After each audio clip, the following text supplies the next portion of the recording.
जय सिया राम। तो जैसे कि हमने पिछली वीडियो में जाना कि भगवान विष्णु श्री कृष्ण को प्रणाम करके श्री कृष्ण के अंदर समाहित हो गए। तो ये दृश्य देखकर देवता चौंक गए और ब्रह्मदेव भी कि विष्णु से भी बड़ी शक्ति कोई है इस संसार में। अब श्री कृष्ण मुस्कुराए और कहा, हाँ मैं ही हूँ, मैं ही एक हूँ जो हर कण कण में निवास करता है, मैं ही पर ब्रह्म हूँ।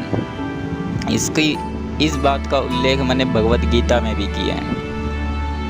तो भगवान श्री कृष्ण अपने अवतारों के बारे में दिखाते हैं। अब क्या करते हैं, भगवान श्री कृष्ण के जो अवतार है कूर्म, वो आते हैं वहाँ पे, वो कृष्ण के अंदर समाहित हो जाते हैं। मत्स्य अवतार है, वो आते हैं श्री कृष्ण के अंदर समाहित हो जाते हैं।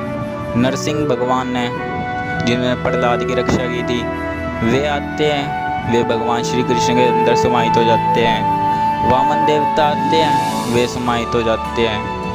और परशुराम जी आते हैं, वे भगवान श्री कृष्ण के अंदर समाहित हो जाते हैं।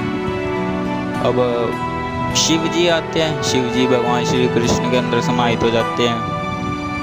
नर नारायण भगवान के जितने भी 24 अवतार हैं, सबके सब एक एक करके आते हैं और भगवान श्री कृष्ण के अंदर समाहित होने शुरू कर देते हैं। नारायण गोवर्धन पर्वत भी भगवान श्री कृष्ण के अंदर समाहित हो जाते हैं। बलराम भी भगवान श्री कृष्ण के अंदर समाहित हो जाते हैं। अब ऐसे ऐसे हर चीज़ भगवान श्री कृष्ण के अंदर समाहित हो जाती हैं।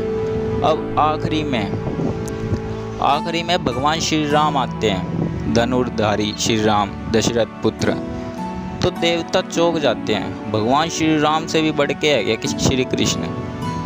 अब वैसे तो भगवान श्री राम और श्री कृष्ण एक ही हैं, लेकिन उस समय भगवान श्री राम भी श्री कृष्ण के अंदर समाहित हो जाते हैं। ये दृश्य देखते ही देवता श्री कृष्ण के चरण छू लेते हैं और श्री कृष्ण को ही सर्वोपरि ईश्वर मानना शुरू करते हैं। अब भगवान श्री कृष्ण ही अनंत ब्रह्मांडों के स्वामी हैं। खुद महाविष्णु भी उनकी एक अंश कला मात्र है। महाविष्णु जिनसे अनंत ब्रह्मा विष्णु महेश अंश होते हैं, जिनके अनंत ब्रह्मा विष्णु महेश जिसके अंश होते हैं महाविष्णु के, वो भी श्री कृष्ण के एक कला अंश हैं। तो श्री कृष्ण की महिमा इतनी बड़ी है, इतनी बड़ी, खुद भगवान श्री राम भी श्री कृष्ण के अंदर समाहित होते हैं।